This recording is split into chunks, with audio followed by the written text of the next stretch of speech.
Hello guys, welcome to Merit Seekers. My name is Ankit Roda.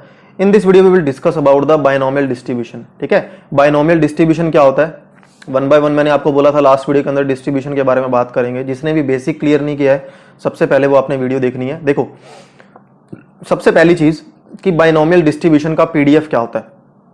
PDF का मतलब क्या है? Probability distribution function. किस तरीके से प्रोबेबिलिटी डिस्ट्रीब्यूशन फंक्शन, अगर आप सिंपल लैंग्वेज के अंदर बोलो तो फॉर्मूला, कौन से फॉर्मूला का डिस्ट्रीब्यूशन में कौन सा फॉर्मूला यूज होगा, सब फॉर्मूलाज के बारे में हम देखेंगे. तो प्रोबेबिलिटी डिस्ट्रीब्यूशन का फॉर्मूला क्या होता है? पी ऑफ में x इज इक्वल टू, ठीक है, एन सी आर, पी की पार r और q की पार n माइनस आर. हम इसका यूज करने वाले बाइनोमियल थ्योरम हमने पढ़ी थी ना, उसी से मिलता जुलता है, +1 के अंदर हमने पढ़ी थी. बाइनोमियल का मतलब क्या होता है? बाइनोमियल का मतलब होता है, मान लो मैंने एक वैल्यू लिखी, सिंपल लैंग्वेज में अगर बताऊं, a प्लस बी की पावर 2 हमें फॉर्मूला पता है, a प्लस बी की पावर 3 हमें फॉर्मूला पता है, a प्लस बी की पावर 4 फॉर्मूला भी पता है और निकाल भी सकते हो. a plus B whole square को होल स्क्वायर से दोबारा मल्टीप्लाई कर दो. लेकिन a प्लस बी की पावर 40 निकालना बहुत मुश्किल है ना, इसको मल्टीप्लाई करने बैठ के तो बहुत लंबा प्रोसीजर है. ऐसे काम को संभालने के लिए +1 में हमने यूज किया था बाइनोमियल थ्योरम का. प्रोबेबिलिटी के अंदर ऐसी सिचुएशन को संभालने के लिए जहां पे n थोड़ा बड़ा होगा, है ना, फाइनाइट होगा, n थोड़ा बड़ा होगा, आप यूज करोगे बाइनोमियल डिस्ट्रीब्यूशन का. देखो कंडीशन भी मैं बताऊंगा, कौन से क्वेश्चंस में आपने यूज करना है, कौन से क्वेश्चन में ज्यादा हेल्पफुल आपके पास रहेगा. देखो, और जितने भी ये वर्कशीट हैं, जितने भी आपको क्वेश्चन मिलेंगे डिस्क्रिप्शन बॉक्स के अंदर मिल जाएंगे ट्राई करने के लिए, जिनके बारे में हम लाइव क्लास के अंदर बात करने वाले हैं. देखो सबसे पहली चीज यहां पे देखते हैं, फॉर्मूला क्या है? एनसीआर, जहां एन मेरे पास क्या है? नंबर ऑफ द ट्रायल्स, कितनी बार किसी चीज को ट्राई किया गया. एग्जाम्पल, अगर रैंडम एक्सपेरिमेंट दिया हुआ है कि 5 कॉइन टॉस्ड साइमल्टेनियसली, एन कितना हो गया? 5 हो गया. सिक्के को 5 बार उछाला गया. R trials taken at a time, और मान लो मुझे प्रोबेबिलिटी निकालने के लिए बोल रहा है, बताओ एग्जैक्टली 4 हेड आने की प्रोबेबिलिटी क्या है? आर की वैल्यू क्या हो जाएगी?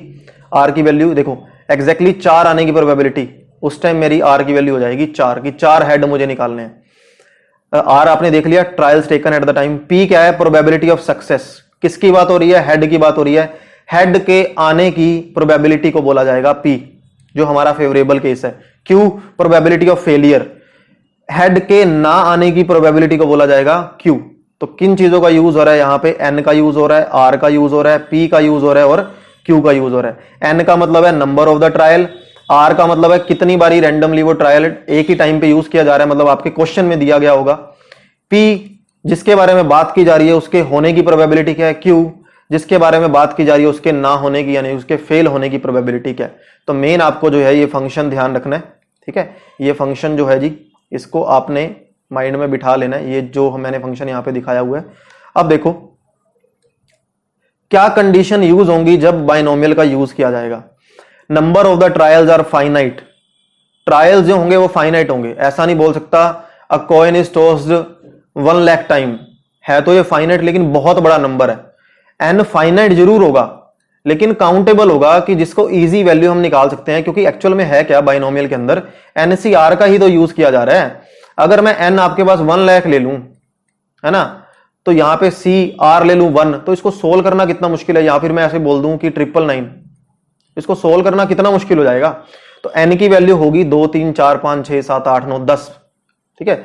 बड़ी हो तो आप पॉइजन का भी यूज कर सकते हो, बाइनोमियल का भी. ज्यादा मैं पजल नहीं करूंगा आपको, क्वेश्चन वाइज धीरे धीरे एक कंडीशन करके आपको अच्छे से पता चलेगा.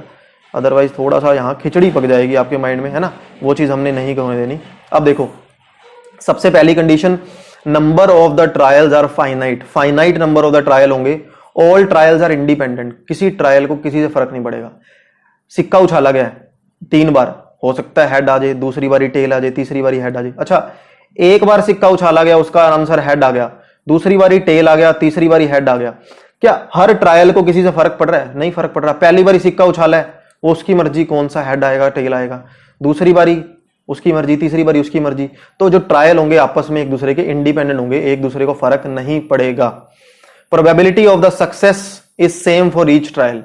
सक्सेस की प्रोबेबिलिटी हमेशा सेम होगी. जैसे हेड है, हेड जितनी मर्जी बारी आ जाए, प्रोबेबिलिटी तो हेड की 1/2 रहेगी, चेंज तो नहीं हो सकती ना, तो उसकी सक्सेस की प्रोबेबिलिटी हमेशा सेम होगी. ये 3 कंडीशन जहां आपको दिखे आंख बंद करके, आंख तो क्या बंद करोगे वैसे बाइनोमियल जो है आपका डिस्ट्रीब्यूशन फॉर्मूला लगा सकते हो, बाइनोमियल डिस्ट्रीब्यूशन का हम यूज कर सकते हैं।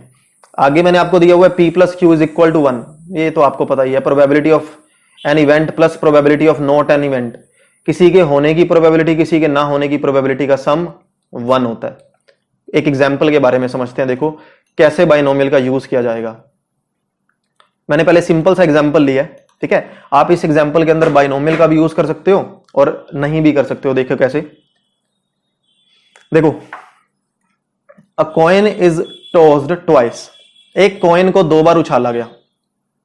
अ कॉइन इज टॉस्ड ट्वाइस, 2 बार उछाला गया। 2 बार उछालने से क्या होगा, देखो random variable sorry sample space क्या बनेगा, दोनों बार टेल आ सकता है, हेड आ सकता है, एक बार हेड एक बार टेल, एक बार टेल एक बार हेड, ठीक है। प्रोबेबिलिटी ऑफ गेटिंग 1 हेड, हमें एक हेड आने की प्रोबेबिलिटी बतानी है, ठीक। इनमें से हेड कितनी बारी एक बार आ रहा है, एक बार यहां आ रहा है, ठीक है जी। अच्छा दूसरी बार यहां आ रहा है, तो कितने केस हैं जब प्रोबेबिलिटी देगा जब वो हेड एक बार आ रहा है, 2 बार। टोटल केस कितने हैं 4, तो आंसर कितना आ गया 1/2 आ गया, खत्म। अगर इसी क्वेश्चन को मैं सिंपल तरीके से ना करते हुए इसको बाइनोमियल मेथड से करूं तो क्या होगा, बाइनोमियल का फॉर्मूला क्या होता है, एनसीआर पी की power N minus R Q की पावर आर, ये होता है फॉर्मूला। पी क्या है, हेड आना, हेड आने की प्रोबेबिलिटी क्या हो सकती है 1/2, हेड ना आने की प्रोबेबिलिटी क्या हो सकती है 1/2, तो P की वैल्यू 1/2 होगी, Q की वैल्यू 1/2 होगी। N कितना हो गया, कितनी बार सिक्के को उछाला गया 2 बार, तो N की जगह रख दिया मैंने 2, ठीक है। R की जगह रख दिया 1, P की जगह वैल्यू रख दी 1/2 और Q की जगह वैल्यू रख दी 1/2। अब यहां पे क्या हो जाएगा, P की वैल्यू N माइनस आर है तो 2 - 1 1, और यहां पे R है यानी कि सॉरी यहां पे R है तो 1, यहां पे N माइनस आर है 2 - 1 1। इसको सोल्व करो, आंसर क्या आ रहा है 2C1 का आंसर कितना आ जाएगा 2 मल्टीप्लाइड बाय 2C1 का आंसर 2 फैक्टोरियल, 2 फैक्टोरियल बाय में 1 फैक्टोरियल और 2 - 1 1 फैक्टोरियल, तो 2 आ गया 1/2 इंटू 1/2। आंसर कितना आ रहा है 2 ही तो आ रहा है घूम फिर के, और पहले सॉरी आंसर आ रहा है हमारे पास 1/2, और पहले जो हमारा आंसर आया था वो क्या आया था, पहले भी तो आंसर 1/2 ही आया था, चेक कर लो, ठीक है। तो बाइनोमियल से निकालो, सिंपल तरीके से निकालो, answer will remain same. Probability का आंसर वैसे ही सेम रहेगा, डिपेंड करेगा क्वेश्चन में आप क्या मेथड यूज करने वाले हो। तो ये है, एक एग्जाम्पल के बारे में बात करते हैं, देखो और अच्छे से आपका जो है टॉपिक क्लियर हो जाएगा। देखो an unbiased coin is tossed 6 time, एक सिक्के को 6 बार उछाला गया, एन की वैल्यू 6 होगी, लिख लिया जी मैंने। Find the probability of obtaining, 4 head आने की प्रोबेबिलिटी बताओ। सबसे पहले मेरा सक्सेस मैंने मान लिया कि हेड आएगा, हेड आने की प्रोबेबिलिटी 1/2। फेलियर मान लिया कि हेड नहीं आएगा, हेड ना आने की प्रोबेबिलिटी 1/2। अब देखो सबसे पहला पॉइंट, अगर मैं बाइनोमियल डिस्ट्रीब्यूशन लगाता हूं तो P ऑफ एक्स की वैल्यू क्या होगी, P ऑफ एक्स होगा NCR, P की वैल्यू R सॉरी Q की वैल्यू N माइनस में R, ध्यान से देखना, ठीक है। सबसे पहला पॉइंट कर रहे हैं जी, सिर्फ और सिर्फ एक हेड आने का मतलब क्या है, 4 हेड आने का मतलब क्या है कि जो रैंडम वेरिएबल है उसकी जगह क्या होगा 4 होगा, x की जगह क्या हो जाएगा 4 हो जाएगा। देखो यानी कि आप बोल सकते हो r की वैल्यू क्या हो जाएगी 4 हो जाएगी। NCR, n कितना है 6, कॉम्बिनेशन r हमारे पास कितना है 4, P 1/2 और r की वैल्यू कितनी है 4, r की वैल्यू ले लीजिए यहां पे 4, q की वैल्यू 1/2, n माइनस आर यानी कि 6 माइनस में 4 2। अगर मान लो 6 सिक्के उछाले गए हैं, 4 बार हेड आने की प्रोबेबिलिटी, सैंपल स्पेस बनाओगे 2 की पावर 6 करोगे हैं, 2 की पावर 6 करके उनमें से ढूंढोगे 4 बार हेड कब आएगा। इतना काम, इतना झंझट नहीं करने की जरूरत है, यहां पे यूज करोगे बाइनोमियल का, ठीक है। अब देखो आइडिया मेरे को कहां से मिला, यहां पे तीनों कंडीशन अप्लाई हो रही हैं। 6 बार सिक्का उछाला गया, finite number of the cases है, बिल्कुल ठीक। प्रोबेबिलिटी हर सक्सेस की सेम होगी, हेड की हर बार प्रोबेबिलिटी आने की सेम होगी, बिल्कुल ठीक है जी, है ना। एन की वैल्यू फाइनाइट होगी लेकिन इतनी भी बड़ी नहीं होगी कि वैल्यू निकालनी कॉम्बिनेशन की मुश्किल हो जाए, बिल्कुल ठीक है। अब देखो आगे इसकी वैल्यू निकालते हैं जी, ये हो गया हमारे पास, यहां पे आ गया 6C4 का मतलब है 6 फैक्टोरियल बाय में 4 फैक्टोरियल और इंटू 6 माइनस 4 2 फैक्टोरियल। 1/2 की पावर 4 है, 1/2 की पावर 2 है, तो 1/2 की पावर 6 हो गई, है ना। तो ये आंसर आ गया। 6 फैक्टोरियल कट के क्या आ जाएगा, 5 6 30, 30 डिवाइड बाई 2 15, 15 डिवाइड बाई 2 की पावर 6 कितना हो गया, 64। ठीक है, 2 दूना 4 दूना 8 दूना 16 दूना 32 दूना 64, बिल्कुल। तो 15/64 इज द करेक्ट आंसर। ठीक है, तो इसकी प्रोबेबिलिटी हो जाएगी। अगले स्टेप की तरफ बढ़ते हैं। देखो क्या दे रखा है, मोर देन 4 हेड। हेड जो है 4 से ज्यादा बार आए। 4 से ज्यादा बार आने का मतलब क्या, अगर सिक्का 6 बार उछाला गया, हेड 5 बार आ सकता है, हेड 6 बार भी आ सकता है, क्योंकि 6 बार सिक्का उछाला गया। तो x5 और x6 रैंडम वेरिएबल की प्रोबेबिलिटी ऐड कर दी, 2 केस ऐड कर दिए।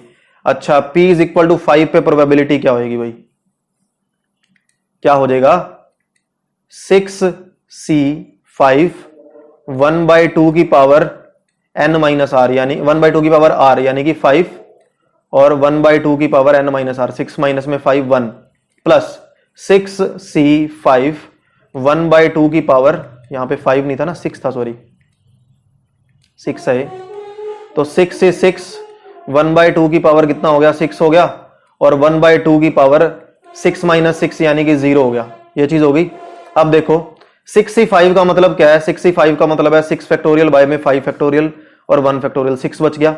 यहां 1/2 की पावर यानी कि 1 बाय में 64 बच गया, प्लस यहां पे 66 की वैल्यू कितनी होगी, 6 फैक्टोरियल बाय 6 फैक्टोरियल 6 माइनस 6 यानी कि आपके पास क्या बच गया, 1 ही बच गया, प्लस मल्टीप्लाई, सॉरी 1/2 की पावर 6 यानी कि 1/64। आंसर कितना आ रहा है, 1/64 कॉमन लेने के बाद 7 बाय में 64।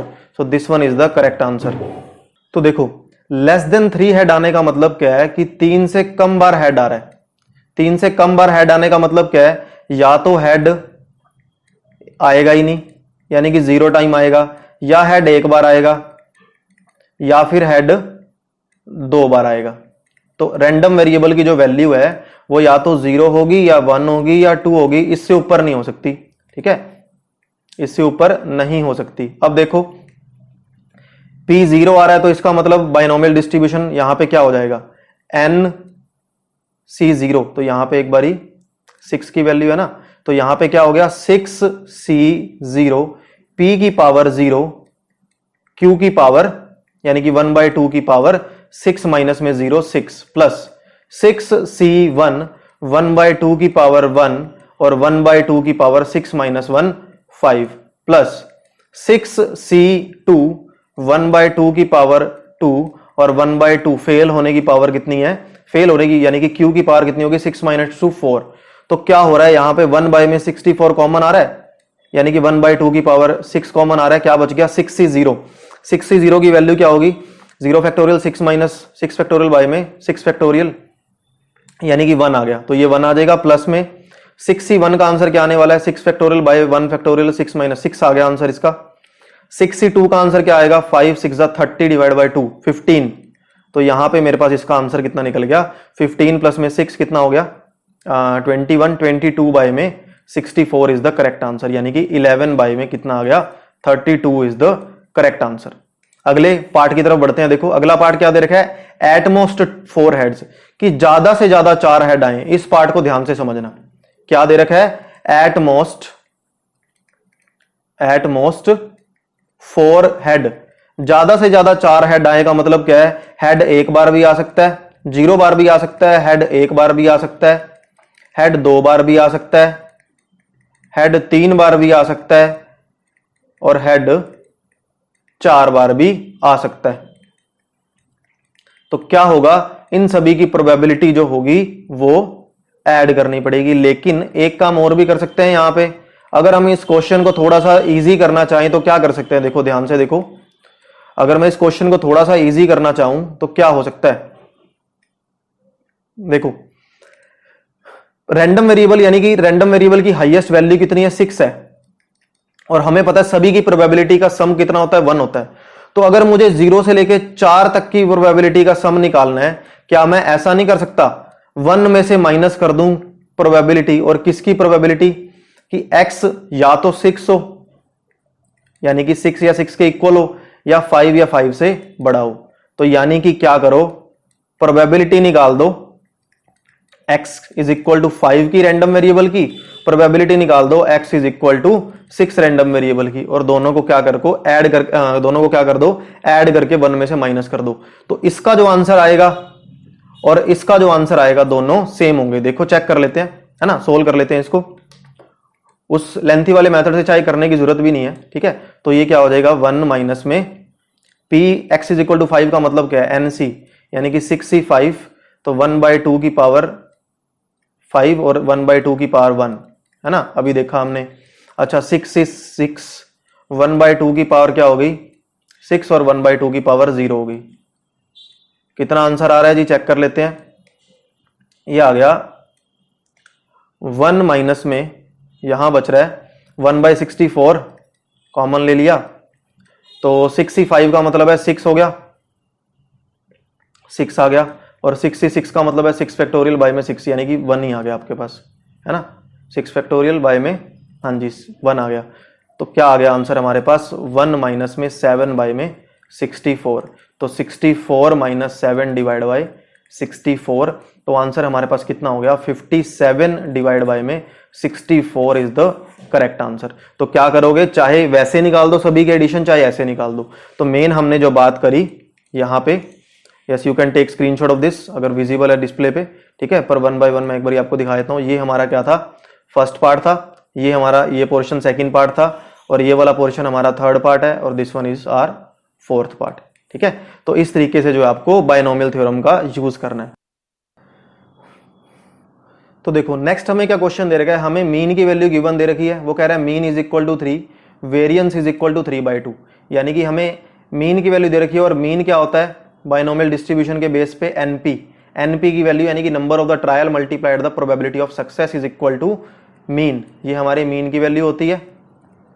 और वेरियंस हमारे पास क्या होता है एनपीक्यू इज इक्वल टू क्या होता है, वेरियंस होता है, इसको सिग्मा स्केयर भी बोल सकते हैं। स्टैंडर्ड डेविएशन क्या होता है, root NPQ is equal to standard deviation, और इसको सिग्मा बोल सकते हैं, ठीक है। तो आपको दो चीजों की वैल्यू दे रखी है, वैल्यू निकालनी है। देखो बहुत ही आसान सा क्वेश्चन है, करते हैं। मीन अगर आपके पास 3 है तो एनपी की वैल्यू कितनी है 3 है। वेरियंस अगर आपके पास 3/2 है तो एनपी की वैल्यू कितनी है 3/2 है। हमें वो क्या निकालने के लिए बोल रहा है, प्रोबेबिलिटी निकाल लो x से, रैंडम वेरिएबल है x 5 से इक्वल होगा या 5 से कम होगा। देखो करते हैं, 5 से छोटा कहां तक हो सकता है, 5 भी होगा, 4 3 2 1, है ना। तो ये आपके पास गिवन दे रखा है, देखो ये चीज हमें दी हुई है जी। यहां पे एक चीज हमें गिवन होगी, ये थोड़ा सा क्वेश्चन की स्टेटमेंट वो है, एन की वैल्यू हमें हाईएस्ट दे रखी है, 6 बार ट्रायल किया गया, इसके अंदर ये चीज मिसिंग है, थोड़ा सा ठीक कर लेना। अब देखो वो वैसे भी हम निकाल ही लेंगे अभी भी, ठीक है, मिसिंग नहीं दे रखी ना, चलो निकाल ही लेते हैं, ये मुझे लगा मिसिंग दे रखी है। देखो एनपी की वैल्यू 3 है और एनपीक्यू की वैल्यू 3/2 है, दोनों को डिवाइड कर दो, एनपीक्यू डिवाइड बाय में एनपी इज इक्वल टू कितना आ गया 3 बाय में 2 बाय में 3। तो यहां से एन की वैल्यू निकल रही है, मुझे लगा वहां मिसिंग है, एन से एन कट हो गया, पी से पी कट हो गया, क्यू का आंसर मेरे पास कितना आ रहा है 3 बाय में 2 इनटू में 3, आंसर आ गया 1 बाय में 2। तो क्यू की वैल्यू मेरे पास आ गई 1/2, ठीक है। अगर क्यू मेरे पास 1/2 है, पी की वैल्यू क्या होगी 1/2 होगी, 1 में से माइनस कर दो, ना होने की प्रोबेबिलिटी को होने की प्रोबेबिलिटी में से। अब एन पी क्यू कितना दे रखा है 3/2 है, तो एन इंटू में पी कितना है 1/2, क्यू कितना है 1/2 और 3/2 यहां दे रखा है ना। तो यहां पे वैल्यू कितनी आ गई, 2 से 2 वहां जाके कट कर दोगे, एन की वैल्यू 6 आ गई, तो 6 हमने निकाल ही लिया। चलो ऐसा भी हो सकता है कि वहां पे ना दे रखा हो, इसको रब कर लो, है ना, मुझे लगा स्टेटमेंट में थोड़ी सी मिस्टेक है, तो हमने फाइंड ही कर लिया।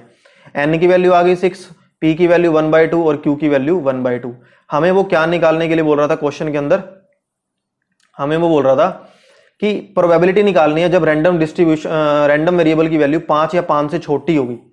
देखो 5 या 5 से छोटी होने का मतलब क्या है, या तो x की वैल्यू जो होगी 0 होगी, या x की वैल्यू 1 होगी, या x की वैल्यू 1 होगी, और या फिर x की वैल्यू 2 होगी। कहां तक चलता जाएगा, x की वैल्यू 5 तक ऐड करते जाओगे। अरे क्या मैं ऐसा नहीं कर सकता, p x की वैल्यू 5 या 5 से बड़ी हो, इसको ऐसा नहीं लिख सकते 1 माइनस में x इज इक्वल टू 6 ये माइनस कर दो। जब n की वैल्यू हाईएस्ट 6 है तो 6 वाले ही प्रोबेबिलिटी निकाल के माइनस कर दो 1 में से, इसका आंसर आ जाएगा पूरा, तो कैलकुलेशन करने की जरूरत ही नहीं पड़ेगी, है ना। तो क्या हो जाएगा, NCR P की पावर R और Q की पावर n माइनस में R। तो 1 माइनस n हमारे पास 6 है, कॉम्बिनेशन R की वैल्यू क्या दे रखी है, R हमारे पास कितना था, जो हमारे पास R 6 ही है, R इज इक्वल टू 6 पे निकाल रहे हैं ना। तो P की पावर यानी कि 1/2 की पावर 6 हो गई और n की पावर Q की पावर 1/2 की पावर 0 हो गई, 6 माइनस 6 0 हो गई। इसका आंसर क्या आ रहा है, 1 माइनस में 6 से 6 की वैल्यू कितनी आ गई, 6 फैक्टोरियल से 6 फैक्टोरियल कट हो गया, 1 ही आ गया। तो 1 बाई में 2 की पावर 6 हो गया, 1 बाई में 64। तो हमारा जो आंसर आ गया वो कितना आ गया, 63 डिवाइड बाई 64। आंसर चेक करते हैं जी, कौन सा आंसर करेक्ट है यहाँ पे। तो 63 by 64 is the correct answer, यही आंसर निकला ना, 63 by 64 is the correct answer. तो इस तरीके से आपने बाइनोमियल वाले क्वेश्चन जो है वो ट्राई करने हैं, ठीक है। तो ये था बाइनोमियल के ऊपर जो जैसे जैसे क्वेश्चन बन सकते हैं। डिस्क्रिप्शन बॉक्स के अंदर मैं आपको वर्कशीट दे दूंगा, जो हमने क्वेश्चन इसी टाइप के क्वेश्चंस लाइव क्लास के अंदर हमने बात करनी है। इससे नेक्स्ट वीडियो के अंदर हम बात करेंगे पॉइजन डिस्ट्रीब्यूशन के बारे में, कब पॉइजन आपके पास लगेगा।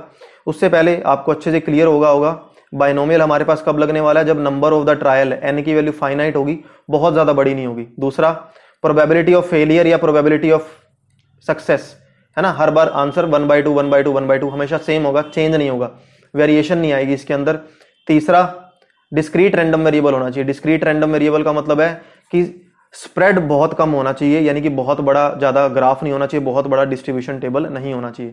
ये वही n वाला केस ही हो गया, तब जो है वो बाइनोमियल का यूज करेंगे। चौथी चीज जो आपको ध्यान रखनी है, ठीक है, जो हमारी ये वैल्यूज है, x की जो वैल्यूज है हमेशा 0 से लेके पॉजिटिव तक कोई भी नंबर आ सकता है, 0 1 2 3 4 10 20, जितना ज्यादा बड़ा नंबर हो जाएगा पॉइजन का यूज करोगे डिस्क्रीट रैंडम वेरिएबल के अंदर, वो बात करेंगे। तो आई होप आपको ये वीडियो अच्छी लगी होगी। जिसको भी ये वीडियो के अंदर कोई भी अगर डाउट होता है तो आप कमेंट सेक्शन के अंदर पूछ सकते हो। अगर आपको लगता है कि ये वीडियो आपके लिए हेल्पफुल रही है तो please like this video and subscribe my channel. Next video के अंदर मिलते हैं पॉइजन डिस्ट्रीब्यूशन के साथ, तब तक के लिए goodbye, have a nice day.